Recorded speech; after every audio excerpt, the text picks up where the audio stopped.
Magandang hapon po sa bawat isa sa atin. Kumusta po kayong lahat?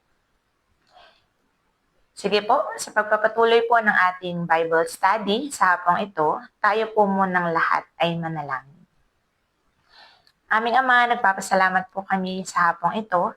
Patuloy o Diyos na inaanyahan ka namin sa pag-aaral ng iyong salita. Salamat Ama sa pangalan ni Jesus. Amen. Yan. So kanina po, nabanggit ko nga po na itutuloy po natin ang ating Bible study. Yan. Ang title po nito ay, Did You Know Jesus Was in the Old Testament? At alam niyo po, marami kasing, sa totoo lang po itong title na to ay marami nagwe-question. Tama po ba? Kasi ang laging sasabihin nila, lalo na yung mga pilosopo, ang lagi pong sasabihin nila ay si Jesus naman ay nasa New Testament lang. Kasi doon siya pinanganak. Pero alam niyo po, dito po sa Biblia, makikita po natin mula Genesis hanggang Revelation, andun po si Jesus. At ito po ay sa pamamagitan ng mga prophecy at nabanggit nga po ito ng mga kasamahan po natin dito po sa ating Rema Fields. At itutuloy ko lang po. Ito po yung number 7. Sabi niya po dito, the suffering servant. Makikita po natin yan sa Isaiah 53. Sabi niya po dito, a detailed prophecy of Jesus' rejection, suffering, and sacrifice. Sige po, basahin lang po muna natin yung chapter 53. Yan, mga ilang verses lang po ito. Sabi niya po dito, sinong naniwala sa aming ibinalita at kanino inihayag ng Panginoon ang kanyang kapangyarihan? Kalooban ng Panginoon na lumago ang kanyang lingkod, gaya ng tanim na lumalago na nag-uugat sa tuyong lupa. Wala siyang kagandahan o katangiang nakakaakit sa atin para siya'y lapitan. Verse 3, hinamak siya at itinakwil ng mga tao. Dumanas siya ng mga sakit at hirap. Tinalikuran natin siya, hinamak at hindi pinahalagahan. Verse 4, ang totoo, tiniis niya ang mga sakit at ang mga kalungkutang dapat sanay tayo ang dumanas.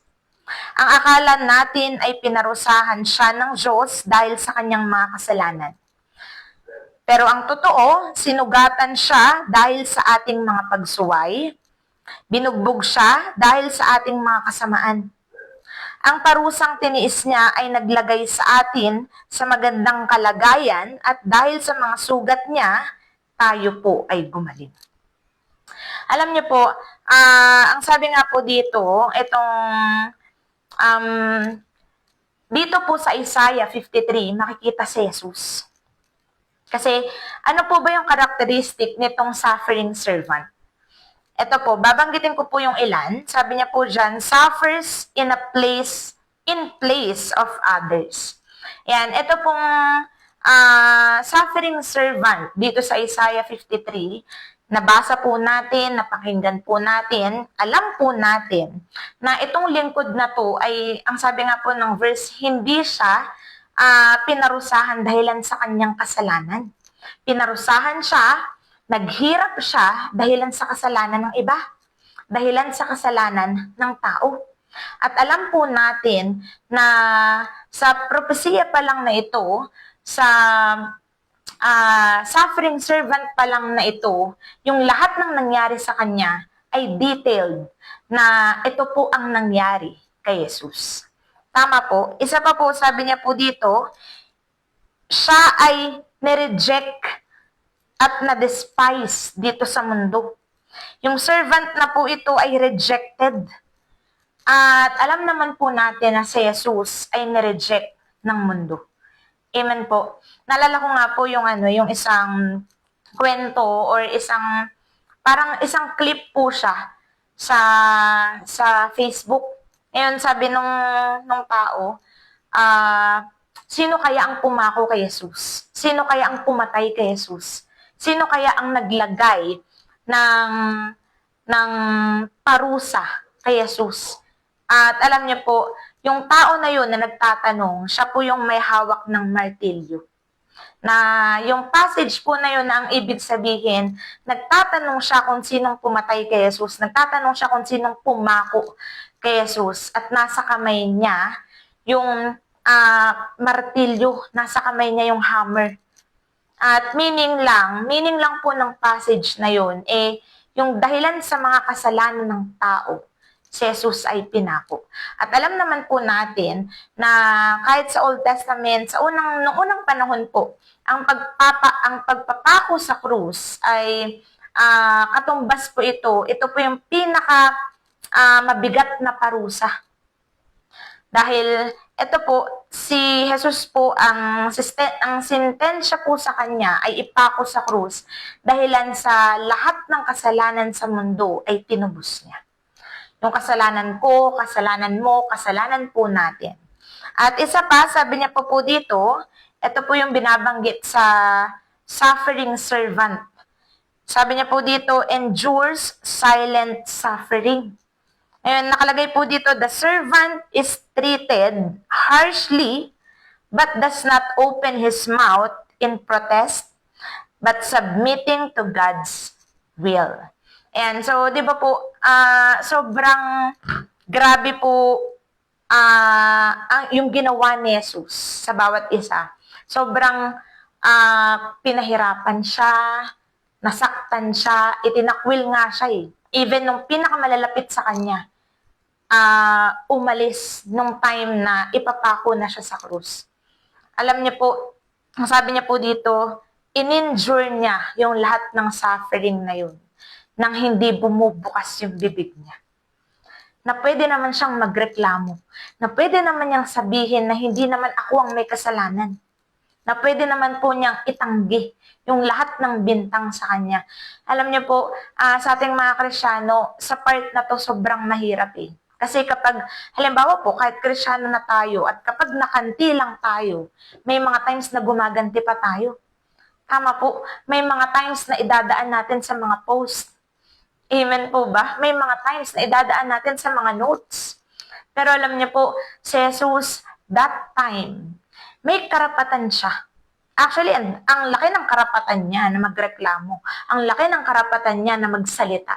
Ang laki ng karapatan niya na sabihin sa mga tao na wala siyang kasalanan, and yet nanahimik po siya. Ang sabi niya po dito, endures silent suffering. At isa pang karakteristik nitong suffering servant sa Isaiah 53. Sabi niya po, is a sign a grave with the wicked. And so, sabi ko nga po, pinarusahan yung walang kasalanan at ang nagparusa sa kanya ay yung mga may kasalanan. So, napaka-unfair. Tama po. Napaka-unfair ng nangyari kay Jesus. Kasi,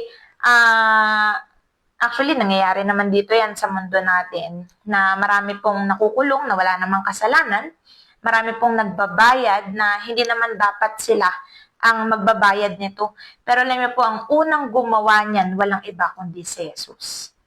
At ang parusa sa atin ay mapupunta tayo sa dagat-dagat ng apoy ng impyerno. Pero dahilan sa ginawa niya, ang sabi niya po dito, may chance tayo na mapunta ng langit. At dahil yun yung plano ng Diyos. At number 8 po, sabi niya po dito, the coming King. Ayan, nakalagay naman po ito sa Isaiah chapter 9, verse 6 hanggang 7. Ayan, sige po, basahin po natin. Ayan, sabi niya po dito, ipinanganak ang isang batang lalaki na maghahari sa amin. Tatawagin siyang kahangahangang tagapayo, makapangyarihang Diyos, walang hanggang ama, at prinsipe ng kapayapaan. Verse 7, hindi magwawakas ang pag-unlad ng kanyang pamamahala, at maghahari ang kapayapaan. Siya ang magmamana ng kaharian ni David. Patatatagin niya ito at paghahariing may katarungan at katuwiran magpakailanman. Sisiguraduhin ng Panginoong makapangyarihan na matutupad ito. At alam niyo po, ito pong verse 8, yung number 8 po natin, sabi niya, yung the coming king. Yan, makikita po natin na si Jesus ay nasa Old Testament. Kasi sabi ko nga po kanina, sa propesiya pa lang, sa hula, at Old Testament pa lang, sobrang dami ng hula kay Jesus. At ito po nakalagay, ano naman po yung characteristic nitong prophecy na to. Itong key aspects ng prophecy na ito. Ngayon sabi niya, the child and son. Nakalagay po dyan, the passage begins by stating that a child will be born and a son will be given, symbolizing a coming king. Yan, dito po kasi, kung mapapansin po natin, yung binasa natin kanina, may title na agad, yung bata. May title na agad, yung ipapanganak. At ito po, sabi niya, the child's name will be called Wonderful Counselor, Mighty God, Everlasting Father, and a Prince of Peace. At isa po ito sa mga katangian ni Jesus.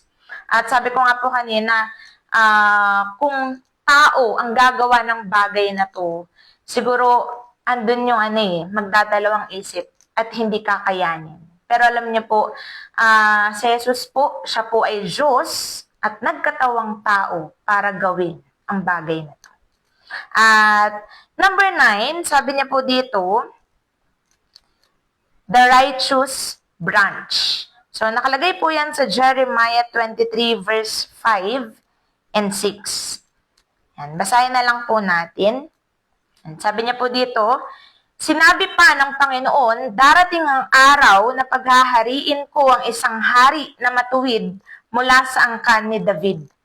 Maghahari siyang may katarungan, maghahari siyang may karunungan, at paiiralin niya ang katuwiran at katarungan sa lupain ito. Verse 6, ito ang pangalang itatawag sa kanya, ang Panginoon ang ating katwiran. Sa panahong iyon, maliligtas ang Juda at magkakaroon ng kapayapaan sa Israel. At ito po, sabi niya po dito, yung number 9, the righteous branch. At alam niyo po, dahilan kay Jesus, may katarungan. Dahilan kay Jesus, may kapayapaan. At ito po yung Jeremiah, yung elements naman po ng prophecy nito, ay nakalagay, sabi niya, a righteous branch. God promises to establish a righteous descendant from King David's. At ito po, makikita po natin na, sabi ko nga nung alam niyo po sa mga Bible study namin, ang pinag-aralan po kasi namin dito yung, nabanggit ko po kahapon sa isang Bible study namin, paano mo ba masasabing ikaw ay matuwid? Sa Bible po kasi, masasabi na ang isang tao ay matuwid. Siyempre, kung halimbawa po dito sa mundo, paano ba natin ang judgment ng matuwid? Hindi ka nagkakasala. Tama po. Ano po ba yung judgment ng matuwid? Mabait ka. Ano ba yung judgment ng mundo regards sa pagiging matuwid? Ito po yun, yung nakikita nila. At dito po sa Biblia, ang judgment po ng pagiging matuwid kapag ikaw ay may Jesus sa buhay. Kapag ikaw ay may Jesus sa puso. Kapag yung Jesus na tinanggap mo ay sinusunod mo. Kapag yung Jesus na tinanggap mo ay pinaghahari mo sa buhay mo. At alam niyo po, tinagurian po si Jesus na yung katwiran. Sabi ko nga po kanina, kapag ikaw ay na kay Jesus, makikita mo yung justice. Hindi po unjust ang Panginoon. Sa sitwasyon mo ngayon, makikita po natin, mararanasan natin, may mga times sa buhay Krisyano po natin na sobrang unjust ng mga sitwasyon. Pero alam niyo po, palagi ko nga po itong naririnig palagi pong nababasa or kapag may nakakausap po ako, sasabihin nila hindi unjust ang Panginoon. may justice sa Diyos.